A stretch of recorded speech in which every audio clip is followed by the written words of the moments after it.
दोस्तों नमस्कार, आप लोगों का स्वागत है आज की वीडियो में। और जैसा कि एक डिस्क्लेमर हम अक्सर देता था कि भाई आपको किसी भी चीज़ को रिकमेंडेशन में एज ए रिकमेंडेशन नहीं लेना है।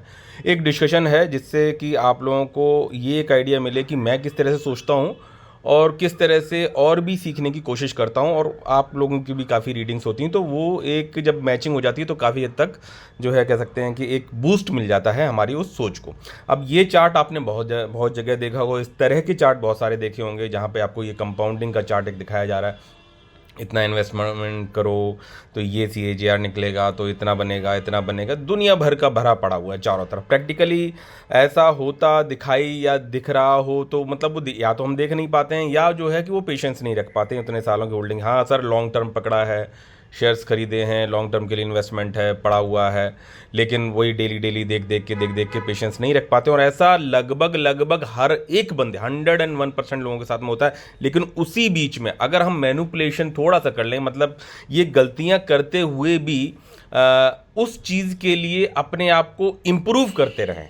कहने का मतलब है कि अगर हम अपने आप को लॉन्ग टर्म इन्वेस्टिंग के लिए इम्प्रूव करते रहें, रिग्रेट्स रहेंगे आपको बेचने, मतलब कि यहाँ पे सेल कर दिया तो ये होता, ऊपर कर देते तो इतना पैसा बन जाता, नीचे आ गया है ये, मेरे को प्रॉफिट बुक कर लेना चाहिए। ये एक कह सकते हैं थोड़ा सा अज्ञानता की तरफ को हमारा इशारा करता है। अज्ञानता की किस ओर कैसे उसके लिए बातचीत करेंगे, और बात करेंगे पोर्टफोलियो रीबैलेंसिंग के लिए। अब चाहे नाम चाहे जो भी ले लिया जाए, जैसे कि पोर्टफोलियो में किया क्या जाता है, स्टॉक मार्केट में शेयर्स को हम खरीदते हैं और बेचते हैं, प्रॉफिट में बेचते हैं, प्रॉफिट में कभी कभी प्रॉफिट में बेचते हैं और कभी कभी लॉस में बेचते हैं। कुल मिला के एम होता है पैसा बनाना, शॉर्ट और जल्दी पैसा बनाना। भाई आए क्यों है शेयर मार्केट में कि बाकी किसी जगह के कंपैरिजन में जल्दी पैसा बने, और जल्दी पैसा नहीं बनता है। यूनिवर्सल ट्रुथ्स की जो कुछ लाइनें हैं उनको अगर हम ध्यान देंगे, प्लीज़ बने रहिएगा वीडियो में, लाइक अभी के अभी कर दीजिए, क्योंकि पिछले वाले वीडियो में पूरे 50 लाख मांगे थे आप लोगों से, वो नहीं मिले, शायद 30 प्लस समथिंग है, वो अभी हम देख लेंगे। लेकिन उम्मीद करता हूँ कि शायद ये वाले वीडियो में, क्योंकि वो भी वीडियो बहुत क्वालिटी एंड कंटेंटिव बना था। हाँ, एडिटिंग वगैरह चीज़ों से थोड़ा सा मैं बैकफेस्ड हूँ, अभी चीज़ें वैसे ही हैं, लेकिन अपनी जो कह सकते हैं रीडिंग्स और लर्निंग्स हैं जो वो आप लोगों के समक्ष जरूर शेयर करता रहता हूँ। लेकिन आपको अपनी स्टडीज़ जरूर करनी है।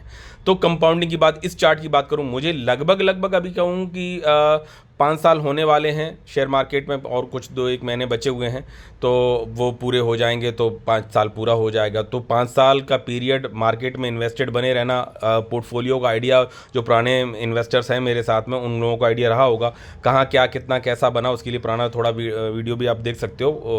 और पहले जो वीडियो बनाए थे उनको तो मुझे डिलीट करना ही पड़ा, तो इसलिए चैनल पे ज़्यादा वीडियो आपको नहीं दिखाई पड़ रहा है। लेकिन धीरे धीरे कंटेंट को क्वालिटेटिव बनाते हुए वो सभी मैसेजेस, वो सभी लर्निंग्स आप लोगों के समक्ष जरूर मैं अपनी शेयर करता रहता हूँ, जर्नी मतलब करता रहूँगा। तो अब मैंने जब इस चार्ट से कंपैरिजन करा तो मुझे काफ़ी ठीक ठाक सा हिसाब किताब दिखाई पड़ा।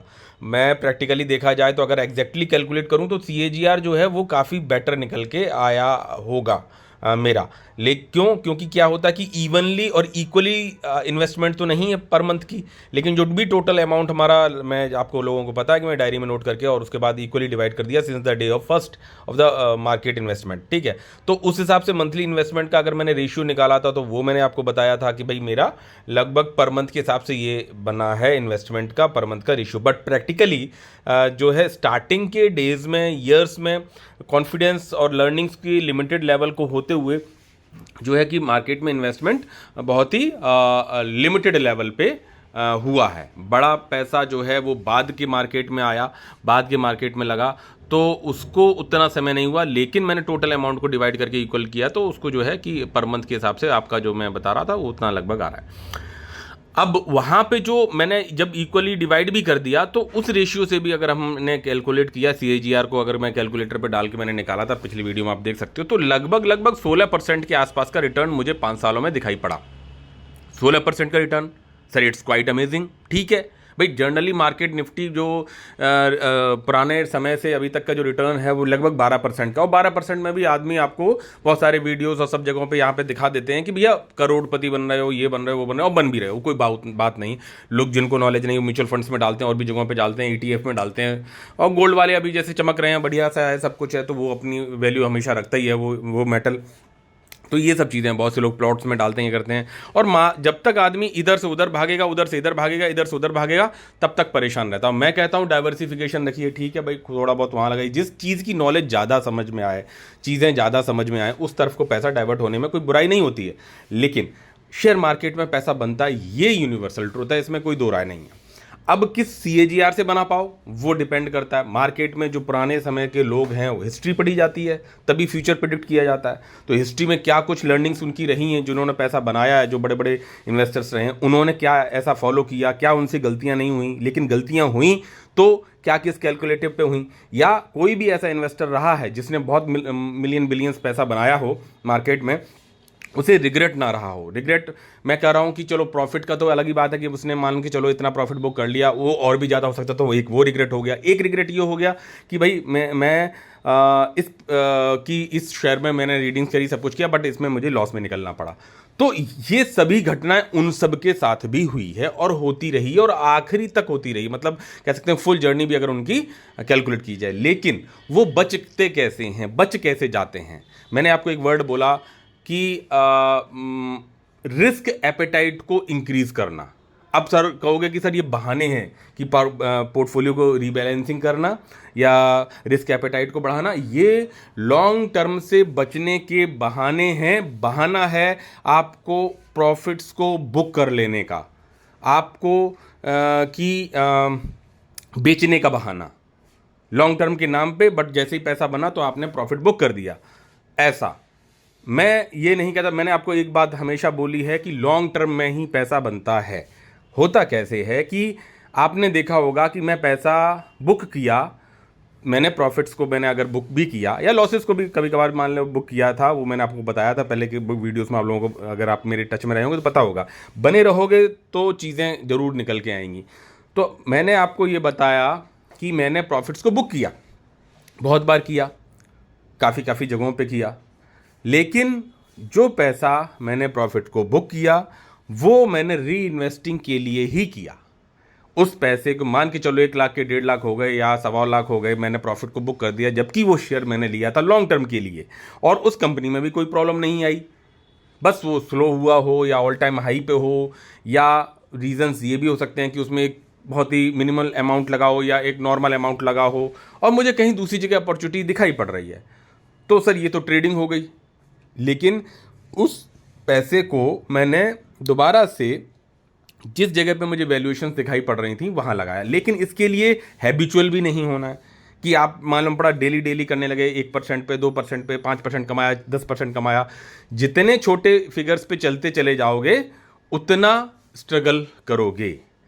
बुक करने में कोई बुराई नहीं है, लेकिन करना कब है, क्यों करना है, पोर्टफोलियो में उस पर्टिकुलर शेयर और उस पर्टिकुलर रिटर्न्स की क्या वैल्यूएशन है, पोर्टफोलियो में वो किस बॉडी ऑर्गन का काम कर रहा है, हार्ट का काम कर रहा है, बैकबोन का काम कर रहा है, क्या सपोर्ट दे रहा है आपके पोर्टफोलियो में। इन सब चीज़ों को एनालाइज करना बहुत ज़रूरी है आपको अपने पोर्टफोलियो। रीबैलेंसिंग की बात करी, डेफिनेटली रीबैलेंसिंग होनी चाहिए। देखो पहली बात तो एक प्रिंसिपल, सबसे बड़ा प्रिंसिपल, एक रूल जो कि चलता है मार्केट में, वो ये है कि खराब शेयर से बचना। सर फंडामेंटल्स देख रहे हैं हम, टेक्निकल्स देख रहे हैं, जो कि आप लोग सभी लोग लगभग जानते हैं। कुछ चीज़ें हम लोग आगे भी बताते रहेंगे, बताएंगे, ठीक है। पहले वाले वीडियोस में बताया था, सिखाया, बताया था पूरा, वो तो सब डिलीटेड हुए due to SEBI guidelines and all, तो वो चीज़ें हैं, लेकिन वो भी आगे हम लोग कवर करेंगे कुछ थोड़ा सा घुमा के।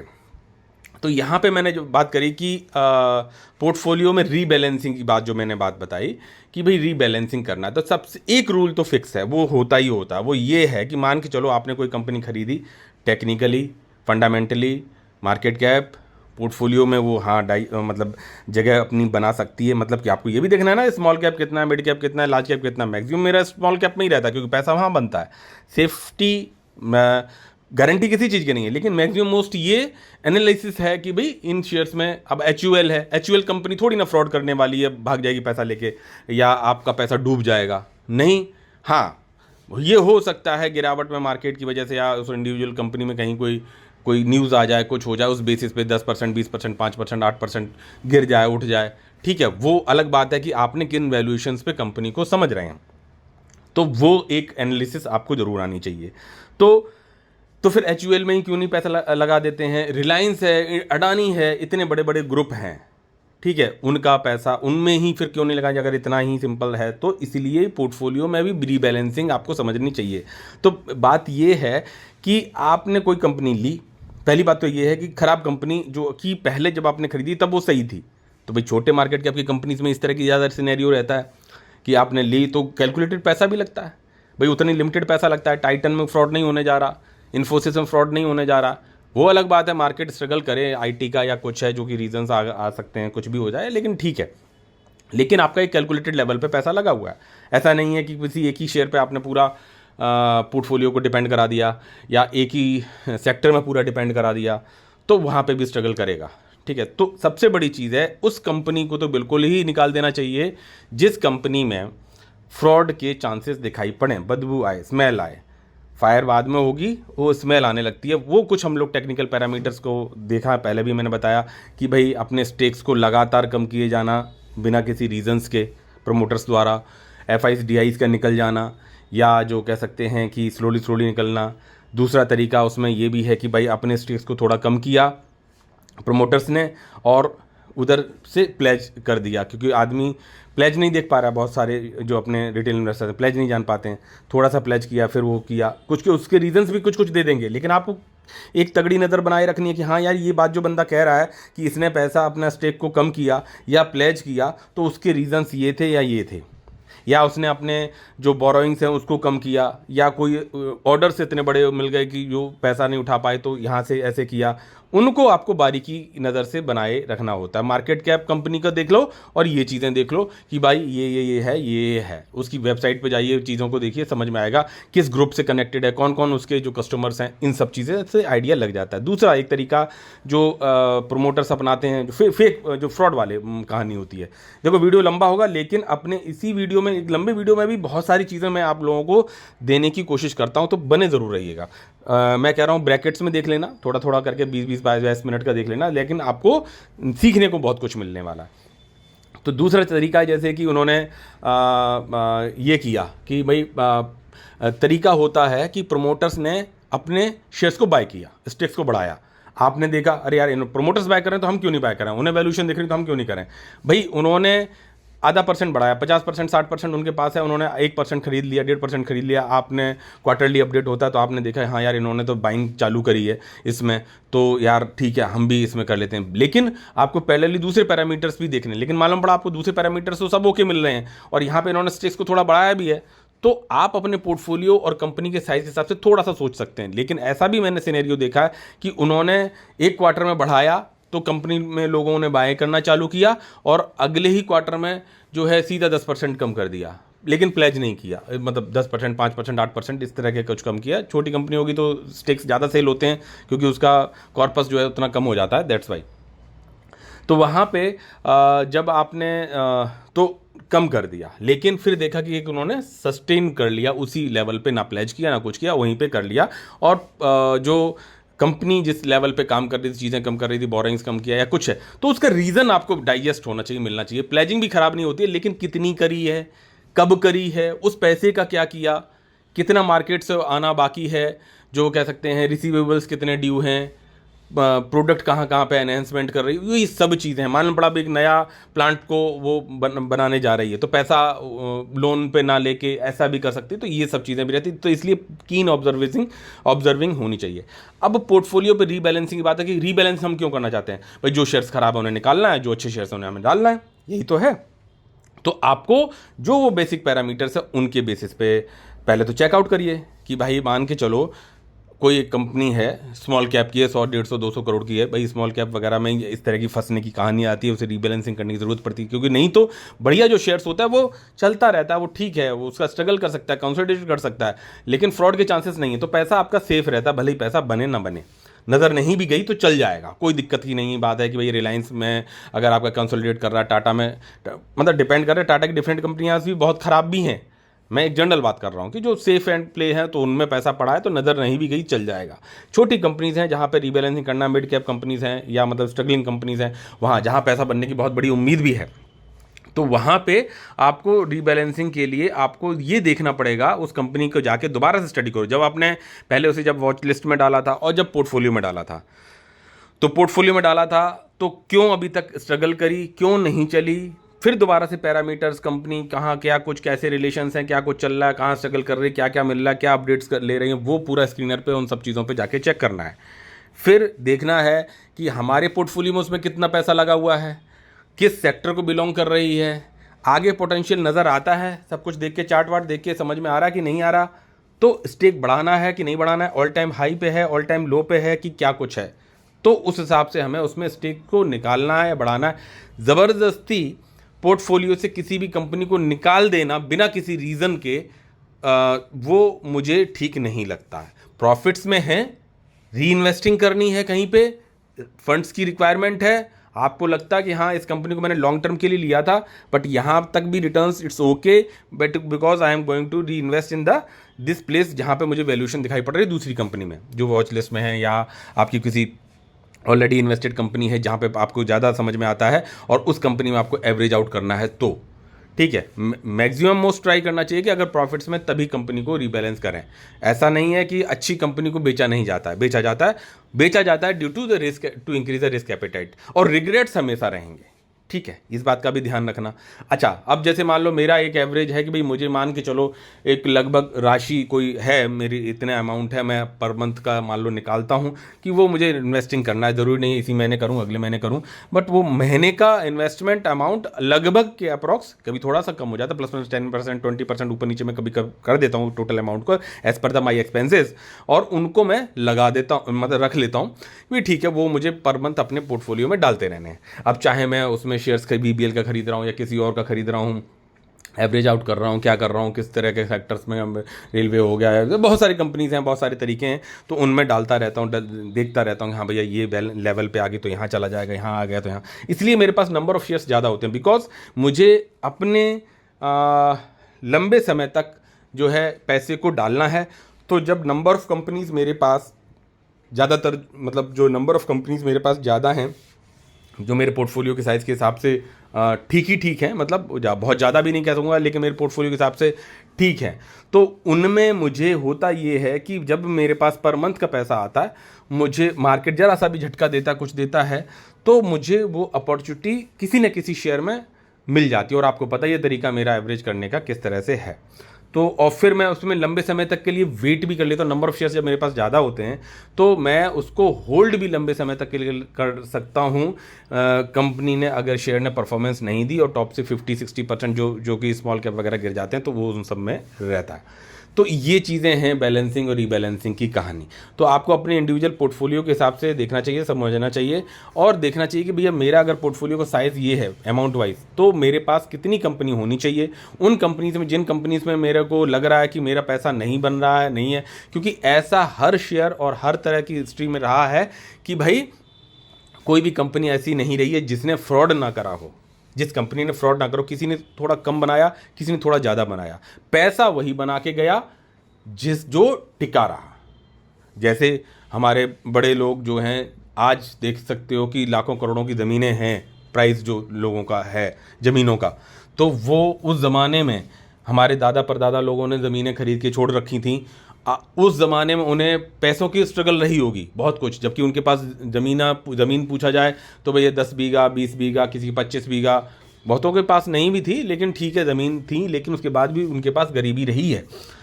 और आज के समय में ज़मीन का एक छोटा टुकड़ा भी करोड़ों रुपए देके जाता है। तो ये क्या हुआ कि उतने पुराने ज़माने से खरीदी हुई चीज़ की कंपाउंडिंग हुई और आज पैसा वो बना के दे रहा है, जबकि उस ज़माने में अगर वो बेचते तो उस समय उनको उतना पैसा या उतना वैल्यूएशन नहीं मिलती। ठीक है, तो ये चीज़ समझो, ये सेम चीज़ अप्लाइड होती है आपके शेयर्स में भी। अब यहाँ पे मैं जैसे बात करूँ, जैसे बहुत सारे शेयर्स के मैंने चार्ट लिए, नाम वगैरह मैं नहीं डिस्क्लोज करूँगा, तो जनरली अब जैसे ये है, ये शेयर एक मेरे पास है, ये अपने टॉप से जो है लगभग आपको कितना दिख रहा है, अच्छा खासा डाउन दिखाई पड़ रहा है।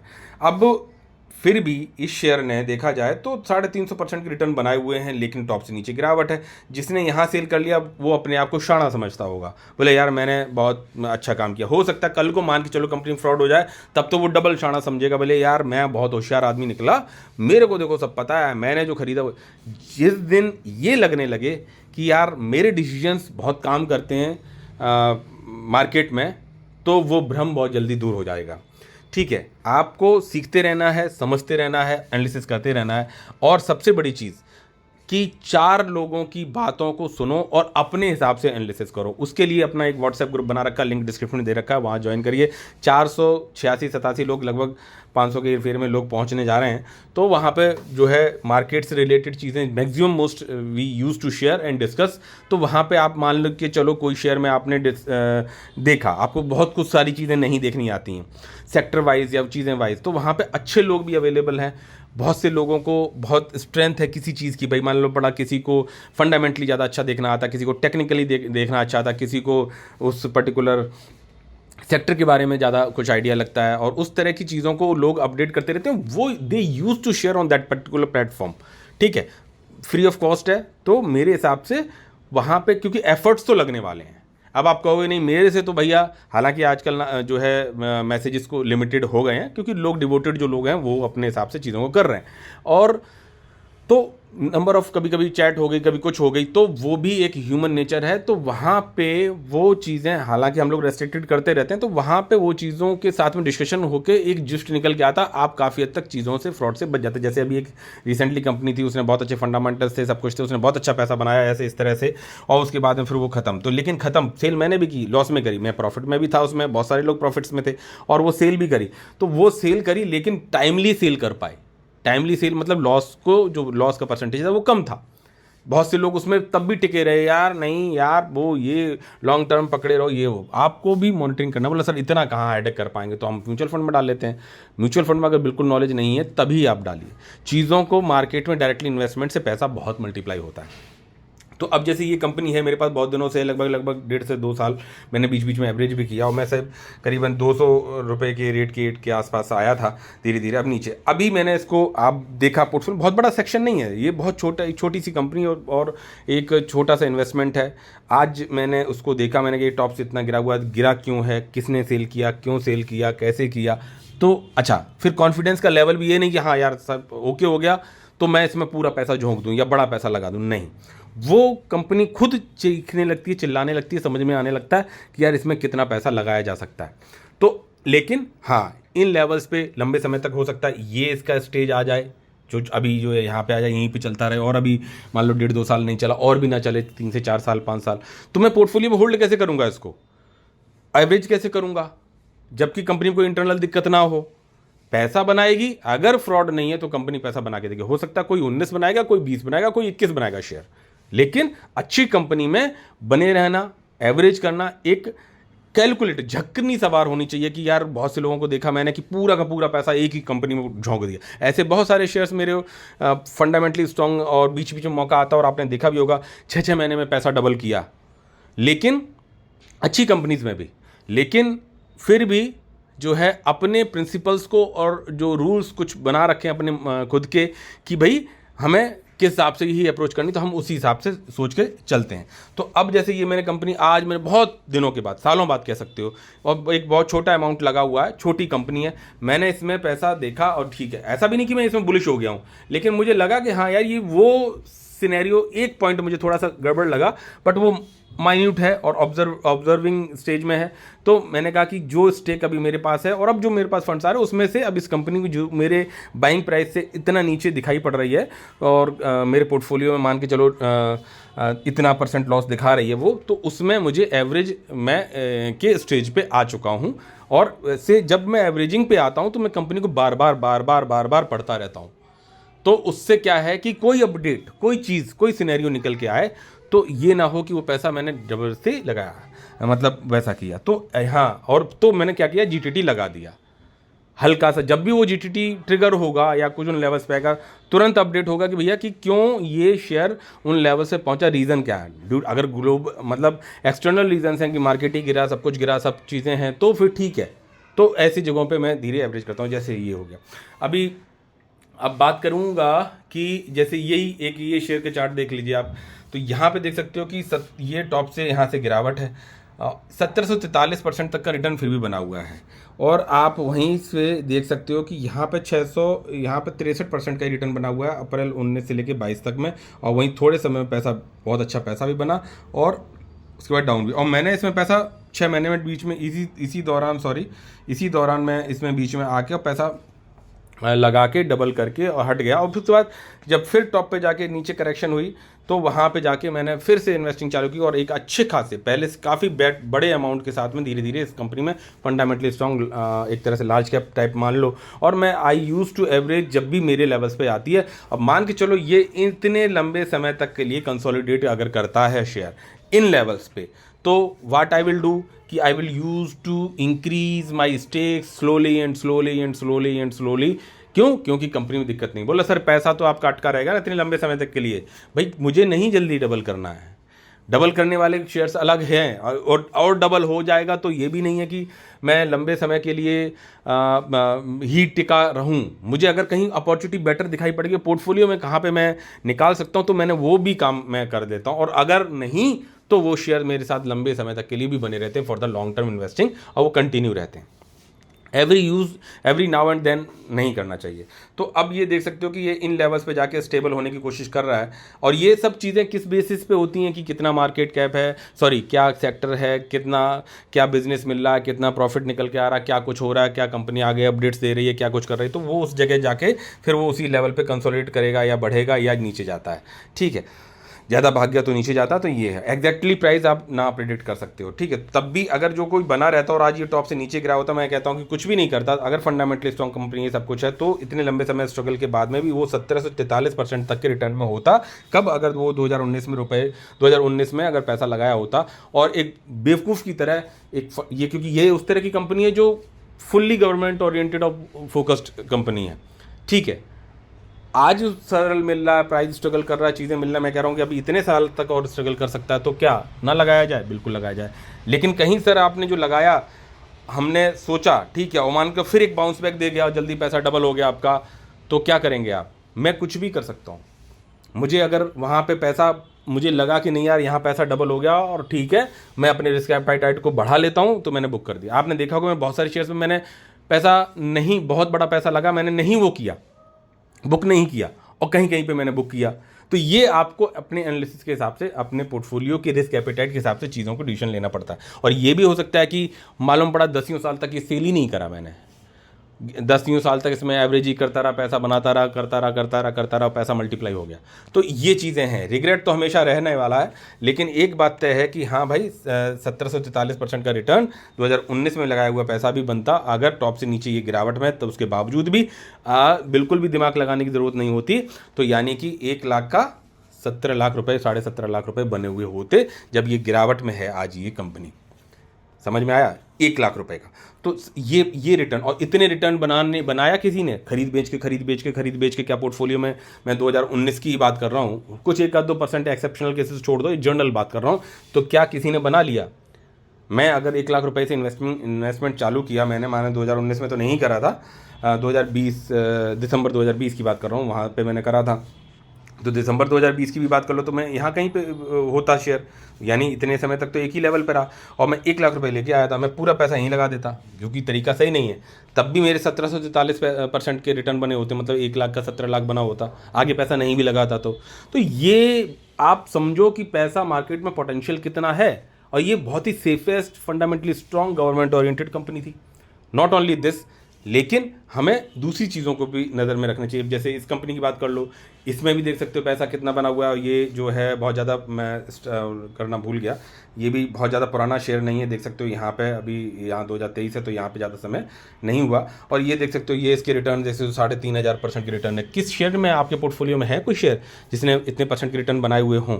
तो टिकना भी पड़ता है। ठीक है, अगले शेयर यहाँ पे देख लो, तो इसमें भी देख सकते हो कि आप, ये तो दिग्गज निवेशक का बेस्ट शेयर है उनके पोर्टफोलियो का। उन्होंने बहुत सारी कंपनी से पैसा बनाया। ठीक है, उन्होंने पैसा बनाया, एसीसी सीमेंट से पैसा बनाया, बेच के, वैल्यूएशन हाई थी उन्होंने बेचा, क्योंकि बेचोगे नहीं तो पैसा, रिस्क एपेटाइट कैसे बढ़ाओगे? लेकिन एवरी नाउ एंड देन करते रहे तो मुश्किल है। आपको ये भी समझ के चलना पड़ेगा कि हाँ भैया कि ये हाइप है या क्या है। और दूसरा, मुझे इससे बेटर वैल्यूएशन कहीं पे दिखाई पड़ रही, मुझे पैसे की नीड है, तो उस पैसे को ही सर्कुलेशन में लाओगे। लेकिन ये every now and then habitual habit नहीं बननी चाहिए। अब ये शेयर यहाँ पे तो कंसोलिडेट ही कर रहा है काफ़ी समय से, लेकिन पैसा कितना बनाया हुआ, 81,000% तक का रिटर्न है। वो दिग्गज निवेशक का ये शेयर है, ठीक है, जो अब इस दुनिया में नहीं रहे। लर्निंग्स की बात करूँ तो ये चीज़ें हैं कि भाई टिके तो पैसा बना। कि आप 81,000% का रिटर्न आप समझ सकते हैं ना कितना पैसा हो सकता है, 1 लाख का कितना पैसा बना। तो उसी रेशियो के हिसाब से आप देख सकते हो, ये बहुत ज़्यादा समय यहाँ की बात है। तो इस तरह से हमें पोर्टफोलियो, और इन्हीं से गलती वाली बात भी अगर करी जाए तो ऐसा भी इनके पास शेयर रहा। ये दूसरे दिग्गज निवेशक का शेयर है जिसमें इन्होंने पैसा बहुत ज़बरदस्त बनाया था। ये दूसरे निवेशक जो रहे अपनी, ये जेम्स हैं of the Indian stock market जिन्होंने पैसा बनाया। नाम हो सकता है, आप गैस करें तो कमेंट में जरूर डालिएगा कि ये मैं किस शेयर की बात कर रहा हूँ। तो यहाँ पे देख सकते हो कि 8,762% तक का रिटर्न, और इन्होंने पैसा, इसमें इतना पैसा कमाया है। और बट बीच बीच में कुछ चीज़ों को इन्होंने सेल करके वापस डाला। अब जैसे कहोगे सर कुछ परसेंट सेल करना चाहिए पूरा, भाई मेरे पास हमारी वैल्यूएशन ही कितनी है, हमारे पास हैं ही कितने शेयर, 100, 200, 300, भाई 1 लाख, 2 लाख, 3 लाख के शेयर्स होंगे ज़्यादा से ज़्यादा, ठीक है। इनके पास करोड़ों रुपए के वैल्यूएशन के शेयर हो जाते हैं। तो फिर सर्किट्स लगने का डर होता है, इसलिए ये सेक्शंस में निकालते हैं। ऐसे अब बोला जाता है ना कि भाई आपने सर पूरे स्टेक निकाल दिया, अच्छी कंपनी तो कुछ तो रखते, वो अभी लेवल नहीं है भाई। तो इसलिए मैं ये कह रहा हूँ कि ये शेयर का नाम बताइएगा कि इस शेयर में कौन से भारतीय निवेशक ने जो है ज़बरदस्त पैसा बनाया है। अब यहाँ पे ये टॉप से काफ़ी गिरावट में है, ठीक है। तो पैसा लगता है फंडामेंटल्स पे, पैसा लगता है फ्यूचर ग्रोथ पे। क्या इसका फ्यूचर ख़त्म हो गया, क्या कुछ हो गया? ये गिरावट जो है ये तो खैर उनके बड़े स्टेक्स को डाइल्यूट करने की वजह से हुई, तो उन्होंने पैसा अपना निकाला होगा या जो भी है। शेयर ने उनको भी हर तरह का रंग दिखाया है। यहाँ पे देख सकते हो, यहाँ देख सकते हो, यहाँ देख सकते हो, कितने बड़े बड़े स्टीप फॉल्स हैं। ये क्या है, जिसका जो छोटी कंपनी होती है उनमें इस तरह के सिचुएशंस होते हैं। तो सोचो लंबे समय तक होल्ड कर पाने के लिए, और कंपनी पे स्टडी कितनी भयंकर रही होगी, सो दैट बीच में अगर मान लो कुछ स्टेक निकाला है तो फिर अगेन री इन्वेस्ट किया है, फिर अगेन री इन्वेस्ट किया है, ठीक है। तो ये चीज़ भी आपको समझना कि पैसा मार्केट में बनाना कैसे है। उन्होंने यहाँ पे भी री इन्वेस्ट किया होगा, यहाँ री इन्वेस्ट किया होगा, यहाँ कहीं प्रॉफिट बुक करी होगी, फिर प्रॉफिट बुक करी होगी, फिर यहाँ, लेकिन वो करोड़ों का हिसाब किताब है, तो इसलिए पूरा का पूरा स्टेक नहीं निकालते थे या पूरा का पूरा स्टेक नहीं ले पाते थे, वो ठीक अलग बात है। जो पुराने निवेशक जिनके बारे में अभी मैंने बात किया, जिस शेयर की बात करी थी, वहाँ की भी बात करोगे तो उनका भी एक ऐसा शेयर था जो उन्होंने सेल आउट कर दिया था और अपना एक मकान खरीदा था या क्या कुछ है, तो वो उसके बाद बहुत तगड़ा रिटर्न बना के दिया था उसके बाद भी। तो ऐसा नहीं है कि रिग्रेट नहीं होगा, आप बेचोगे, प्रॉफिट्स में निकाला, ठीक है, आपको अपना सेटिस्फैक्ट्री लेवल पे लग रहा है आपने निकाल लिया, लेकिन लंबे समय तक निवेश रहने का मतलब होता है उस पैसे को दोबारा सही वैल्यूएशंस पे लगाया है, ठीक है। एवरी नाउ एंड देन नहीं करना, लेकिन बड़े बड़े डिसीजंस को भी लेना पड़ जाता है, ठीक है। कोई फिक्स रूल नहीं होता। तो यहाँ पे भी देख सकते हो कि इस शेयर में भी उन्हें लंबे समय तक स्ट्रगल करना पड़ा होगा, लेकिन पैसा बना। तो यहाँ देख सकते हो कि 5,200% तक के रिटर्न है। ये शेयर देख लो, तो किस शेयर ने नहीं बने? जो फंडामेंटली स्ट्रांग है, जिसने फ्रॉड नहीं किया, जो कंपनी ठीक होती है, ये नज़र भी आपको देखनी पड़ेगी। आप ये सोचो कि एक लंबी जर्नी के लिए आप पैसा बनाना चाहते हो, इतने परसेंट तक का रिटर्न बनाना चाहते हो, 11,000%, इतने परसेंट रिटर्न, उतने परसेंट रिटर्न, तो आपको ये फिर दुनिया में पैसा बना रही होगी, आपका शेयर नीचे जा रहा होगा, लेकिन वो स्ट्रगल को आप समझने की ज़रूरत होनी चाहिए। बात ये भी है कि आप ये देखिए बस कि फ्रॉड ना करें। चीज़ें स्ट्रगल कर रही हैं, बिजनेस स्ट्रगल करते हैं, लेकिन उस समय पे भी आपको काम एंड क्वाइट रहना चाहिए। एवरेज कम है तो एवरेज करना चाहिए, देखना चाहिए कि हाँ भाई ये शेयर में इंटरनली कोई दिक्कत नहीं है, पैसा कभी 19 तो कभी 20, किसी शेयर में 21, इतना ही अंतर होता है, लेकिन अच्छी फंडामेंटली स्ट्रॉन्ग कंपनी है तो you use to keep in your portfolio. हमारे लोगों के अंदर ये बात होती है कि हम सेल आउट करते हैं, तो मैंने कहा कि सेल आउट कर सकते हो, प्रॉफिट्स अगर आपके बन रहे हैं सेल आउट करो, लेकिन वो पैसा वापस री इन्वेस्ट होना चाहिए। मेरा एक रुपया जो है लेके मार्केट से मैं घर नहीं गया, उसको पैसे को री इन्वेस्ट किया, मेरे पोर्टफोलियो को साइज उस हिसाब से बढ़ा, ठीक है। तो मैं ये भी नहीं कह रहा कि आप जो है every now and then sell out करें, लेकिन रिस्क एपेटाइट को बढ़ाना और धीरे धीरे एवरेज करना, बैलेंसिंग करना आपको आना चाहिए। इस शेयर की बात कर लो, यहाँ पे भी देख सकते हो, ये तो अभी रिसेंटली आया है और मेरा इसमें, हाँ यस आ गया ये स्टेक याद। ये उसी तरह का एक थीम पे दिखाई पड़ रहा है मेरे पास। ये मुझे लगता है ये अभी जैसे देख सकते हो कितना 233% का रिटर्न है अभी इस शेयर में, टोटल में अगर देखा जाए तो हैं। और ये और एक बहुत बड़ा अमाउंट मेरा लगा हुआ है, काफ़ी अच्छा इन्वेस्टमेंट है इस शेयर में। और ये शेयर जो है I want that I should keep it for ever, लंबे समय के लिए, मतलब बिल्कुल एक्सट्रीम लेके चलने वाले कहानी पे हूँ मैं कि भाई इसको मुझे रखना ही रखना है और लंबे समय तक के लिए कंटिन्यू करना, बशर्ते इसमें कोई इंटरनली दिक्कत ना आए, क्योंकि मुझे काफ़ी पोटेंशियल इसमें दिखाई पड़ता है। लेकिन डिपेंड करेगा आगे क्या सिचुएशन लेता है शेयर। अगर उसमें कोई इंटरनल प्रॉब्लम आती है, बिल्डअप होती है जो कि बहुत ही निग्लिजिबल है सेक्टर साइड से, तो मैं नहीं कह सकता। लेकिन आई वांट टू कंटिन्यू देख के बताना आप लोग कि कौन सा शेयर की बात कर रहा हूँ। यहाँ ये शेयर है जो मैंने एक पढ़ा, तो ये इसमें एक बड़ी इन्वेस्टिंग है। तो अब ये सेफ एंड सिक्योर शेयर्स हैं, लेकिन लंबे जर्नी के लिए आपको टिकना पड़ेगा ना।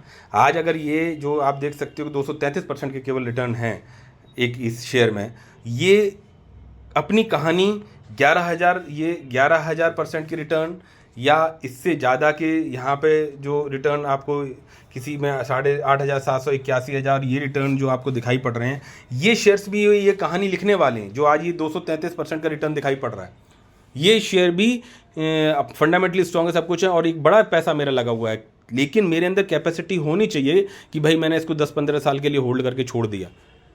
मैं चाहे कितनी भी पेंशन ले लूँ, जॉब कर लूँ, कुछ भी कर लूँ, बच्चा कर ले या कुछ और भी हो जाए, तब भी अगर होल्ड करते हो और शेयर को चलना है, क्योंकि जो सेक्टर और थीम है सब कुछ सब सही है, तो ये शेयर भी मल्टीप्लाई करके देगा पैसा। लेकिन क्या मैंने अगर आज 3.5 लाख रुपए तक का इन्वेस्टमेंट इस कंपनी में किया हुआ है, आज 2025 चल रही है, 233% का रिटर्न ये बना चुका है, इस लेवल पे अगर मेरे 3.5 लाख रुपए लगे हुए हैं अप्रॉक्सीमेटली, तो क्या मैं आगे आने वाले 15 साल तक इसको होल्ड करूँगा? अगर मैं होल्ड करता हूँ तो पैसे का अंबार लगेगा। एक शेयर की बात कर रहा हूँ मैं, कुछ भी ना करूँ मैं, लेकिन मेरे को तो आदत है, मैं देखूँगा, मैं बार बार देखूंगा इसको, फिर मुझे लगेगा कि यार देखो 6 महीने में पैसा मेरा डबल हो गया, 1 साल में मेरा पैसा डबल हो गया, 70% बन गया, वहाँ वैल्यूशन ज़्यादा अच्छी मिल रही है, तो मैं इसको सेल करूँगा, री इन्वेस्टमेंट करूँगा, कहीं पे उल्टा भी जाऊँगा।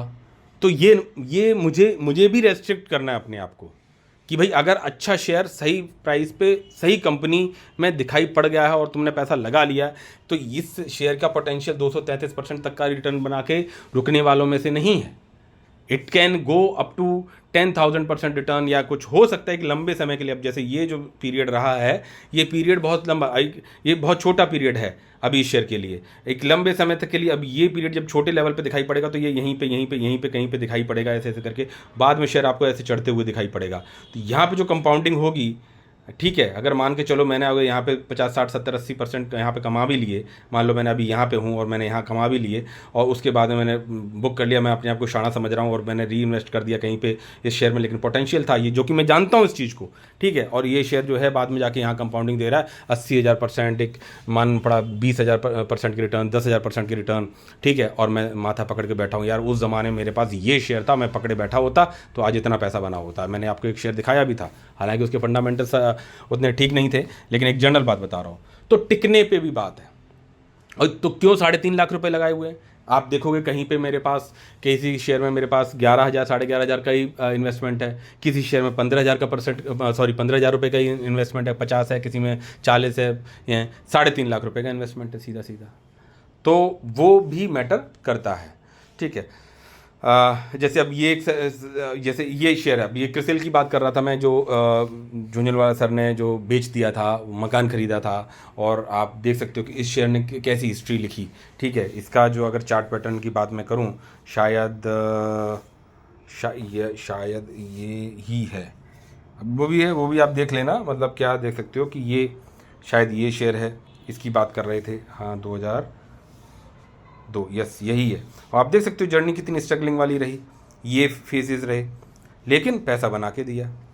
तो ये चीज़ें होती हैं कि आप कैसे किन चीज़ों को कैसे सोचते हैं और कहाँ पे करते हैं। बाकी कुछ चीज़ों पे आप लोगों के समक्ष में लेके आता हूँ। अभी जो कंडीशन चल रही है कि वीज़ा, अमेरिका, ये वो, चाबहार एयरपोर्ट बंद कर दिया, वगैरह वगैरह वहाँ से ये, तो ये आप अपडेट्स ले सकते हो कि भैया इन्होंने बोला $1 लाख की फ़ीस देनी पड़ेगी, हमारे उसमें घुसोगे, मतलब हमारी कंट्री में आओगे, काम करोगे तो $1 लाख H1B वीज़ा लेके, तो भैया $1 लाख हमें फ़ीस दोगे, उसके बाद आप यहाँ पे काम करोगे, फिर यहाँ काम करोगे तो फिर आपने घर पे पैसा भेजोगे, तो उन डॉलर्स में से भी आपको हमें कमीशन देना पड़ेगा, पता नहीं कुछ परसेंटेज उसमें भी लगाया। तो कुल मिला के पर्पज़ उनका ये कि भाई यहाँ की नौकरियाँ और यहाँ का पैसा अमेरिका से बाहर ना जाए। कितना फ्रूटफुल होगा, आई डोंट थिंक सो, ठीक है, क्योंकि ये ग्लोबल इकोनॉमी है, यहाँ पे एक दूसरे के बिना पार्टिसिपेट किए काम नहीं चलेगा, ठीक है। आज आपकी कंपनी इतनी हाई वैल्यूएशन पे इतनी बढ़िया चल रही हैं, तो उसका कंजप्शन भी इंडिया है और वर्कफोर्स भी इंडिया से ही आपने ले रखी है। आपके यहाँ स्किल्स लेबर उतने सस्ते लेवल पे अवेलेबल हो जाना वो मुश्किल काम है। मैन्युफैक्चरिंग हब चाइना में है, इंडिया में कुछ हद तक है, तो ये सस्ते में प्रोडक्ट बना के पहुंचा दे रहे हैं आपके यहाँ वो मैन्युफैक्चरिंग पहुंच जाना मुश्किल काम है। अभी आईफोन बना, चाइना में बना, इंडिया में बना, बनाया, बेचा गया, ठीक है। आप महंगा खरीद तो सकते हो, कंज्यूम कर सकते हो एक लिमिट के लिए, एक आदमी 2 आईफोन लेके थोड़ी ना बैठेगा। इंडिया में ही है पोटेंशियल, चाइना में ही है पोटेंशियल कि आपके आईफोन इतने सारे बिकें, ठीक है। मैन्युफैक्चरिंग प्लांट यहाँ पे लगाया, सस्ता बनेगा, ट्रांसपोर्टेशन कॉस्ट नहीं देनी पड़ेगी। जब इंडिया में इतने बिकेंगे, चाइना में इतने बिकेंगे, तो यहीं बना लो ना, सस्ता लेबर भी मिल रहा है। तो ये सब तरीका है। ऐसे ही आपके आईटी कंपनीज़ की बात कर लो, ठीक है, तो वो अगर उन्हें आपका कुछ भी चल रहा हो, तो उन कंपनीज़ को अगर ये दिखाई पड़ेगा कि हमें एक अमेरिकन को हायर करके वहाँ पे काम कराना अमेरिका में, जो हमने अपनी कंपनी खोली हुई, चाहे गूगल हो, मीटा हो, चाहे कोई भी हो, अमेजन हो, वाट एवर इट इज़, ठीक है, ऐसा तो है नहीं। बिजनेस तो आपको कंज्यूम कराने के लिए इंडिया और चाइना का दरवाज़ा खटखटाना ही पड़ेगा, क्योंकि यहाँ पे ही पब्लिक है। पत्थरों को और पेड़ों को तो नहीं बेचोगे आप सामान, कोई भी आईटी सर्विसेज हो, चाहे कुछ भी हो, हम यूज़ कर रहे हैं, कुछ भी कर रहे हैं, यूट्यूब की बात कर लो, किसी की भी बात कर लो, तो इनके सॉफ्टवेयर की बात करो, इनके हार्डवेयर की बात करो, इन पे तो जो भी लोग काम करने की बात आई, तो या अब फिर बात है कि ठीक है, अमेरिकन में आपने जॉब अपॉर्चुनिटीज़ दे दी, उन्हें काम दे दिया, सब कुछ है वहाँ, जो उन्हीं को ट्रेंड कर दिया, उन्हीं लोगों को ट्रेंड किया, ठीक है, लेकिन क्या उस कॉस्ट इफेक्टिव पे आप करवा पाएंगे अमेरिकन से? I don't think so. तो वो चीज़ें हैं। तो अब बिजनेसमैन बिजनेस के हिसाब से देखता है, तो वो क्या करेगा भैया कि हैदराबाद हो गया, पुणे हो गया, जो अपने आईटी हब हैं, यहाँ पे अपने कंपनी के ब्रांचेस को ओपन करेगा। और भाई यहाँ इंडिया के लिए अपॉर्चुनिटी है कि भाई यहाँ पे हमारे वर्कफोर्स यहीं पर अपॉर्चुनिटी दिखाएंगे, बस गवर्नमेंट का साथ और बन जाए, और बन भी जाएगा। वो क्यों सॉफ्टवेयर को यहाँ वहाँ पे जाके वो करेंगे? वो ठीक है यार, जब जिस तरह से आईफोन यहाँ बनना चालू हो गया, ऑटोमोबाइल से अमेरिका से बाहर बनना चालू हो गए, नाउ द आईटी कंपनीज़ में आपने वही चीज़ें लागू करवा दी कि कुल मिला के महंगा होगा, कि वहाँ पे काम करवाने के लिए सिंपल आप महंगा कर रहे हो। तो भाई अगर आईटी कंपनी को एक सॉफ्टवेयर इंजीनियर चाहिए और वो अगर इंडिया से जा रहा है, तो उतने ही पैसों में इंडिया से मान के चला 5 सॉफ्टवेयर इंजीनियर काम करने पहुंच जाएंगे, स्किल्ड वाले, और वहाँ पे आप अमेरिका को 1 को 2 को पेमेंट देना पड़ेगा। तो वो क्या करेंगे, बोले यार, और कंज्यूम भी इंडिया में ही हो रहा है, तो बोलेंगे ठीक है यार, एक काम करते हैं, अपनी एक दुकान वहाँ खोल लेते हैं, वहीं के वहीं वो काम करेंगे और सस्ते में कहेंगे। भाई घर से काम करेंगे तो सस्ते में पड़ेंगे ना, हमारा ऑफिस घर के पास हो तो हमारा बेटरमेंट रहता है। भाई हम कहें बाहर जाके, बाहर जाकर खर्चा ज़्यादा होगा। तो this can be a opportunity for the Indians. तो ये चीज़ें हैं, ये अपने दिमाग से चीज़ों को कर रहे हैं, तो उस हिसाब से आप समझ सकते हो। मुझे नहीं लगता ज़्यादा कुछ दिक्कत की बात है।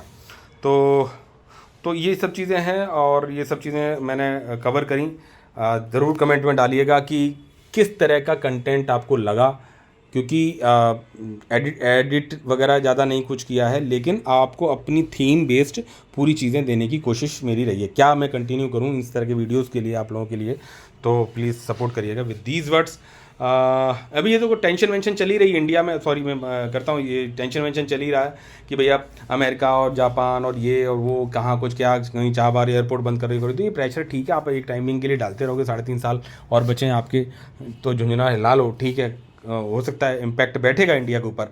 बट भाई देखो, यहाँ पे जब कह सकते हैं ना, जनता है, लोग ज़्यादा हैं। आज इंडिया को सल्यूट किस बात पे है? इसी बात पे तो भाई ठीक है, यहाँ पे पॉपुलेशन है ज़्यादा जो कि कंज्यूम करेगी।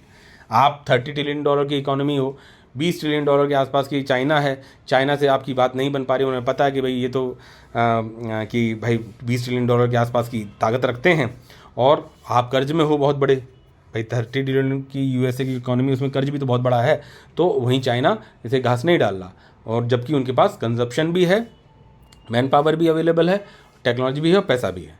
ठीक है, अब थर्ड फेज़ पे इंडिया चालू हो रहा, तो ये प्रेशर डालने की जितनी भी कोशिश है हमारी, जो लगभग $5 ट्रिलियन की economy going to be reach, तो वो होने जा रही है। तो कहाँ $30 ट्रिलियन की इकोनॉमी आपकी, और हमारे पास $5 ट्रिलियन भी पूरे नहीं हो रहे हैं, मतलब लगभग की बात है। वो अलग बात है कि ब्लैक इकोनॉमी रन करती है इंडिया, इसीलिए स्ट्रेंथली खड़ा रहता है। ठीक है, आदमी के ऊपर अगर 100 रुपये दिख रहे हैं तो अंदर भैया वो 200-500 का नोट दबा के बैठा है। ठीक है, वो नहीं दिखाता, वो भले ही टैक्सेशन है, सब कुछ है, सब तरह से चीज़ें हैं, बचत में से बचत करने की कोशिश होती है, तो उसी पे इकोनॉमी रन होती है हमारी। ठीक है, अगर हम गवर्नमेंट एम्प्लॉय हैं या कुछ है, हमारी नीड है, बीमार पड़ते हैं, कुछ पड़ते हैं, तो हम सरकारी अस्पताल की तरफ नहीं भागते हैं कि थोड़ा सा पैसा है और उसी के लिए बचाया होता है, हम सीधा प्राइवेट में जाते हैं, हम इलाज कराते हैं। वहाँ पे आपके यहाँ अमेरिकन में अलग है भाई, सुविधाएं अच्छी हैं, सबको दे रखी हैं, बढ़िया है, तो वो टोटल ठन गोपाल होकर आपके यहाँ चलती हैं अनएम्प्लॉयमेंट डाटा के हिसाब से आप जो पैसा देते हो। ठीक है, बट इंडिया में इट्स नॉट पॉसिबल। भूखे पेट आदमी सड़क पे भी मर जाता है अगर मतलब नहीं उसने बचत करके रखी है इन जनरल। हालांकि सरकार के बहुत सारे उपाय हैं, कर रही है, लेकिन ये चीज़ें हैं, तो मुझे नहीं लगता है कि इंडिया को आप इस तरह से हराश या बीट कर सकते हो। कुछ समय के लिए थोड़ा डिस्टर्ब कर सकते हो, बट आने वाले समय में इंडिया विल बूम। तो इंडिया पे भरोसा करिए, चीज़ें पे लगाइए, और पैसा मल्टीप्लाई होता है स्टॉक मार्केट में। सीखते रहिए, चलते रहिए, साथ जरूर बनाए रखिए, लाइक जरूर करके जाइएगा। विद दीज वर्ड्स मिलते हैं नेक्स्ट वीडियो में। टिल देन, जय हिंद, जय भारत, बाय बाय।